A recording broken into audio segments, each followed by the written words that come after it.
Mau mulai dari mana ya?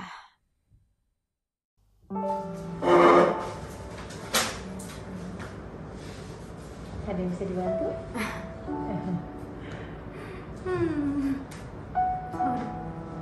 Sedih ya, aku minta tisu ya. Mana nggak tahu juga kenapa. Sudah pasti kamar kamu atas. Nggak tahu, capek gitu. Oh iya iya. Wah, aku mau Nggak, nanti ya. dengar juga. Nanti aja. Nanti aku suruh nanya, nanti aku manggil. Jangan kemarin naik terus, tapi nggak bisa bilang. Oh gitu. Susah, Iya iya. nggak bisa bilang gitu loh. Nggak bisa cerita, nggak tahu cara ceritanya gimana. Panjang banget. Nggak tahu juga kenapa nangis sekarang.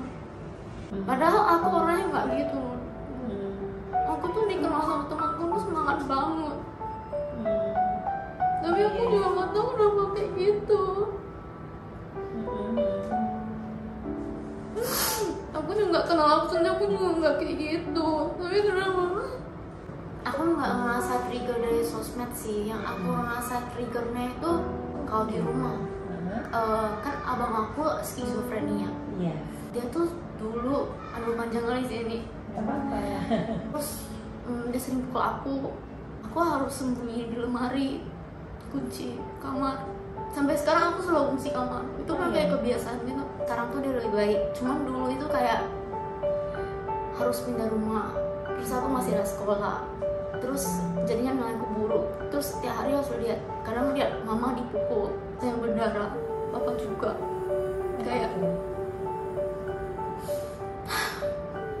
Kayak sakit gitu. Iya.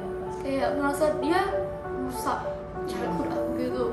Nggak ada temanku yang satupun tahu aku ada abang. Aku nggak pengen orang tahu, jadi aku jarang suruh temen aku ke rumah. Kan aku disayang sama papa. Terus aku nggak tahu sih papa kenapa, tapi papa aku dia tuh sayang sama aku, sayang banget. Aku juga sayang sama dia. Tapi dari kecil ada satu kejadian kayak benar-benar maksa aku harus terima gitu. Aku nggak mau terima, dan pas saat aku harus terima nggak bisa nerima. Aku cuma bisa marah. Ini kan kamu kan kasihan kamu sendiri. Boleh nggak sih kalau saya cerita ke mama tentang apa yang kamu rasakan? Iya, aku nggak Boleh. bisa cerita. Mungkin Iya. ibu bisa bantu. Sore Bu, Devi ini datang pada saat ini dengan kasihan sekali, emosinya tuh sangat labil, depresi, tapi kadang-kadang dia senang. Jadi swing sekali ya Bu ya. Nah hari ini sebenarnya ada pemicunya Bu yang dia tahan sejak lama. Abangnya ini memang sedang sakit ya, namun dia belum bisa menerima bagaimana abangnya ini sakit. Terus yang kedua, dia ini masalahnya dia itu tidak bisa merasakan adanya kehangatan di keluarganya. Dia sebenarnya tuh potensinya bagus banget Bu, di luar dia sebenarnya bisa berbuat apa saja. Ya begitu dia tiba di rumah, stresor itu muncul semuanya.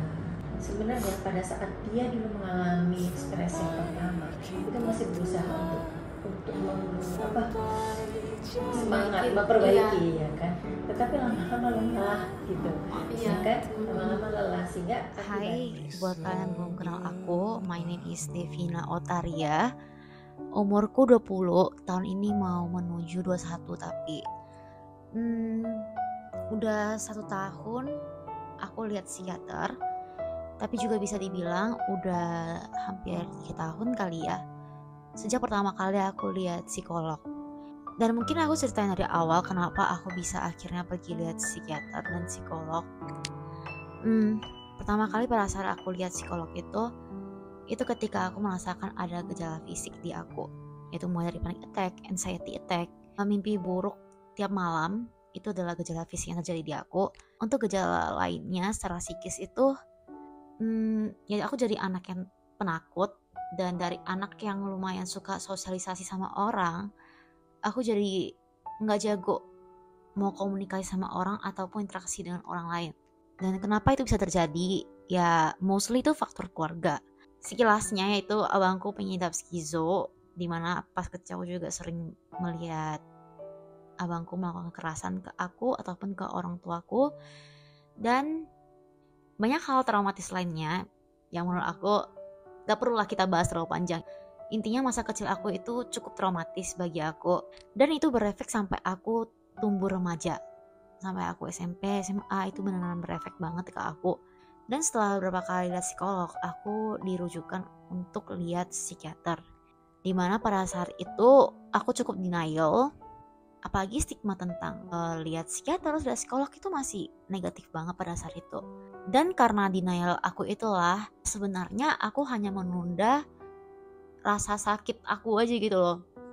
Aku hanya menunda rasa traumatis aku, kayak ini just gonna live with it lah, itu terusin di otakku. Dan pada akhirnya setelah beberapa tahun, ada di satu fase itu aku udah mulai ngerasa, wah, dikit lagi aku udah bisa gila nih.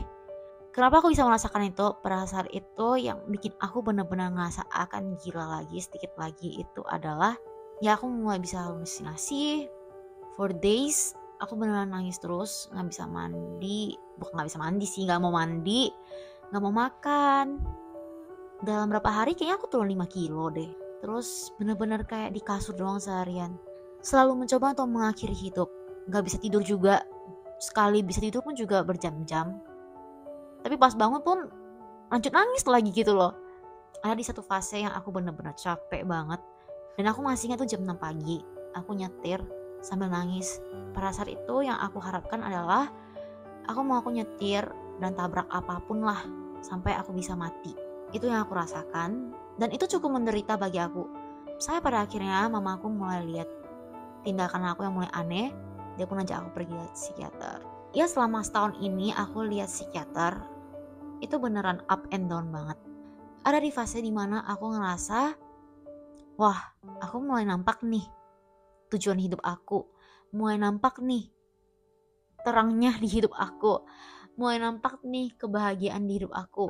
Tapi at the same time, ketika aku udah mau merasa mencapai kebahagiaan itu, malah aku ngerasa terpuruk lagi. Without a reason sometimes bahkan. Itu sering banget terjadi. Aku sering gagal, tapi aku akhirnya berhasil lagi, tapi akhirnya gagal lagi, tapi akhirnya berhasil lagi gitu terus. Sampai kadang tuh ngerasa gak ada ujung-ujungnya gitu. Tapi dari kegagalan itu aku belajar banyak banget.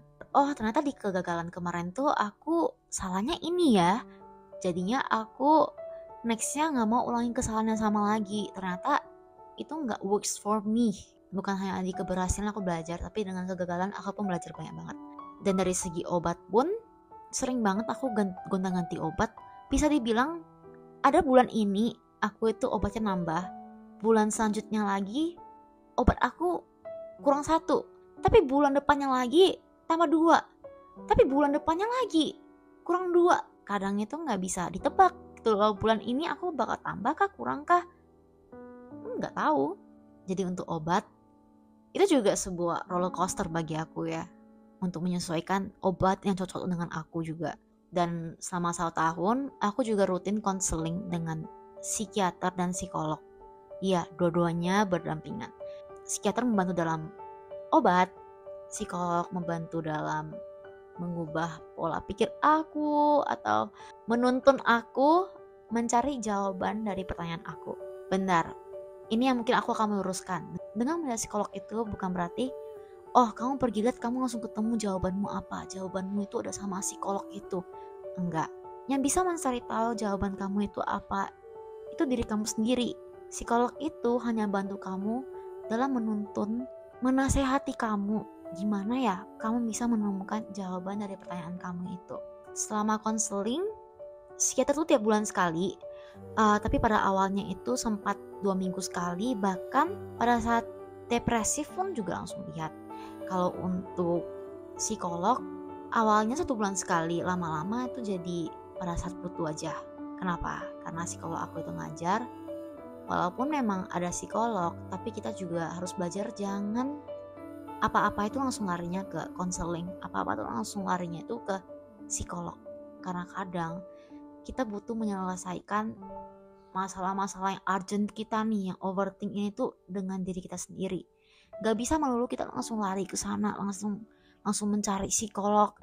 Karena tujuan psikolog di sini itu membantu kamu, bukan membuat kamu ketergantungan dengan dia. Dan setahun belakangan ini banyak banget hal yang terjadi. Aku kehilangan 2 orang, yaitu nenek aku dan papa aku dalam setahun. Kehilangan papa aku itu terjadi di 5 bulan yang lalu. Kehilangan nenek aku itu terjadi udah mau setahun.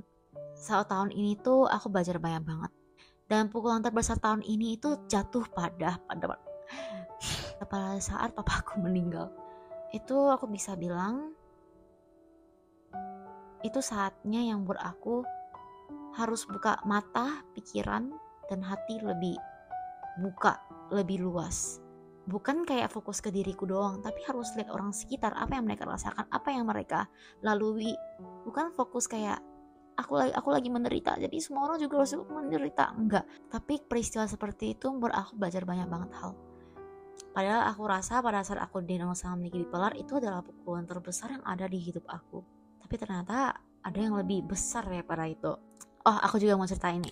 Pada saat aku meninggal, kalimat yang aku sering dengar dari teman-temanku, orang sekitarku itu adalah, Dev, jujur pas aku tahu papamu meninggal, aku shock banget. Aku khawatir sama kamu. Mereka itu khawatirnya itu bukan aku sedihnya lah atau apa, tapi mereka merasa bahwa gila, hidup aku udah banyak beban nih. Dimana temen aku semua juga tahu lah, orang sekitar aku juga semua tahu lah.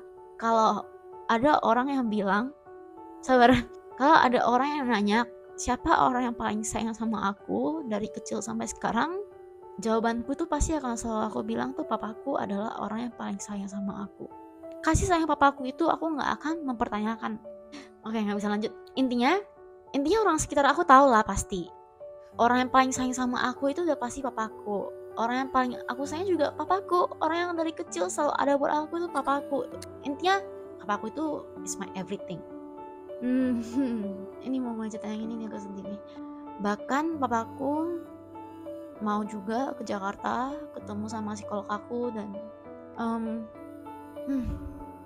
pada saat konseling itu kan orang tuaku tuh masuknya satu-satu. Jadi papa aku masuk duluan baru mamaku.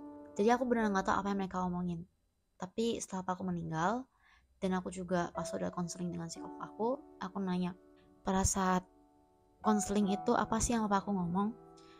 Papaku bilang kalau dia sedih lihat aku kayak gitu. Karena sebenarnya one of my trauma itu juga ada berasal dari dia. Jadi dia sedih lihat tindakan dia itu membuat aku jadi sering ngerasa gak pengen hidup lagi. Dia sedih lihat anak kesayangan dia itu harus merasakan derita itu. Bahkan deritanya itu dia yang buat gitu. Walaupun dia tahu itu udah lambat, tapi dia masih mau berubah buat aku gitu loh. Dan memang sebelum dia meninggal itu dia benar berubah buat aku. Itu yang membuat aku sangat berterima kasih sama papaku. Dan sebelum meninggal dia meninggalkan image yang baik buat aku. Jadi tujuan aku menceritakan tentang papaku ini sebenarnya aku bukan mau cerita tentang perasaan sedih aku berduka atau enggak, bukan. Tapi aku tuh sebenarnya cerita ini karena papaku inilah yang membuat aku belakangan ini sangat merasa bersyukur dengan hidup ini. Ketemu apa sih maknaku di hidup ini. Aku juga mulai tahu tujuan hidupku tuh apa. Aku mulai bisa merasakan kebahagiaan di hidup ini. Aku mulai bisa menjadi orang yang lebih baik, better than before. Padahal kayak tadi aku bilang, pas aku meninggal itu banyak yang khawatir aku malah jadi makin terpuruk, makin gak pengen hidup gitu kan. Tapi turns out what? Aku bukan untuk membuktikan mereka ya, omongan mereka salah, bukan. Tapi aku bisa menemukan versi terbaik diri aku tuh karena dorongan diri aku sendiri juga. Aku ngerasa bahwa dari dulu, setahun belakangannya apalagi, aku selalu fokus ke yang kekurangan, ke negatif, selalu fokus ke celah-celahnya. Padahal di balik itu sebenarnya banyak banget hal yang bisa aku apresiasi diri, banyak hal yang bisa aku lihat positif, banyak hal yang bisa aku pelajari untuk menjadi diriku lebih baik. Jadi aku nggak tahu tadi aku udah bilang atau enggak, tapi buat aku sangat tampar itu yang pertama pada saat aku diagnosa memiliki bipolar, yang kedua pada saat aku meninggal. Keduanya adalah tamparan yang benar-benar buat aku bangun, tapi cara aku menangani itu beda. Yang membuatnya beda adalah pada saat tamparan pertama, aku bisa bilang itu membuat aku memang lebih baik menjadi orang yang mulai aware dengan diri sendiri dan lain-lainnya. Tapi kadang tuh aku suka banget ngulang kesalahan yang sama bahkan. Dan juga kadang tuh aku selalu berharap orang lain tuh selalu ada buat aku. Aku selalu berekspektasi dengan orang lain dan juga aku selalu bergantung dengan orang lain. Ya intinya penanganannya tuh salah. Tapi ada juga lesson learn-nya di sana. Tapi yang benar-benar buat aku sangat lesson learn-nya itu ya benar-benar pada saat aku meninggal. Bahkan psikolog aku aja bilang loh, sama sekitar aku juga bilang, dalam sekejap ini, dalam berapa bulan, progresku tuh jauh lebih baik. Padahal aku melewati rasa duka yang besar banget, rasa kehilangan yang besar banget. Dimana dulu tuh aku udah kayak, oke, udah maju segini, terus tadi turun lagi, balik lagi ke siku sama, terus gini.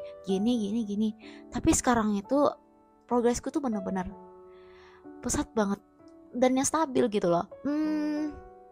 Dan ada satu hal yang akan menjadi announcement di video ini, menjadi yang belum pernah aku publish dimanapun. YouTube adalah pertama kali aku akan omongin tentang ini. I'm so happy to say, belakangan ini aku udah gak ketergantungan dengan obat lagi. Aku udah gak harus setiap hari minum. Aku konsumsi obat pada saat aku butuh. Aku senang, aku udah gak ketergantungan dengan obat. Dan aku rasa papaku juga udah ikut senang juga, karena anaknya akhirnya benar-benar membaik. Aku rasa dia juga senang lah lihat aku sekarang yang juga lebih positif. Enggak papaku doang, tapi keluarga aku juga pasti senang karena lihat aku bertumbuh pesat. Dan sebagai penutup, aku gak akan kasih kata-kata kayak ayo kita harus semangat, kamu pasti masih bisa jalanin hidup. Aku tahu itu hanya pemanis doang sebenarnya, gak akan efek secara jangka panjang. Itu hanya akan mendorong kamu aja, ya berguna juga sebenarnya. Tapi aku harap dengan kalian nonton video ini, kalian bisa menarik kesimpulan kalian diri sendiri. Apa yang kalian pelajari dari video ini, apa yang kalian pelajari dari pengalaman aku, apa insight kalian dapat dari video ini. Satu pun gak apa-apa, karena itu juga adalah sebuah progress untuk diri kalian. Satu insight pun yang kalian dapatin, semoga aku harap kalian bisa terapin ke hidup kalian sendiri juga. Dan aku akan terus sharing, akan terus berbagi pengalaman, akan terus berjuang hidup ini, karena aku nyadar ini hidup aku dan aku harus bahagia. Aku hadir di hidup ini pasti ada alasannya. Aku hadir di hidup ini pasti ada tujuannya. Gak mungkin gak ada maknanya, gak mungkin ada tujuannya. Dan udah 20 tahun aku hidup, aku sering banget jahat sama diri aku sendiri.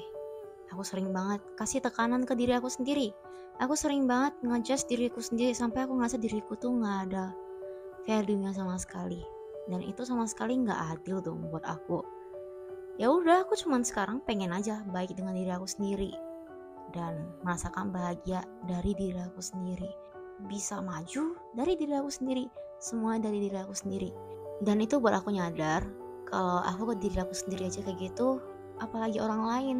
Pantes lah mereka lihat aku seperti itu dulu. Masa lalu aku yang dulu aku lihat sebagai kelemahan, sekarang akan aku buat sebagai sebuah kekuatan di diri aku. Dan itu adalah pelajaran yang sangat bermakna di hidup aku. Dan itulah yang buat aku jadi hari ini.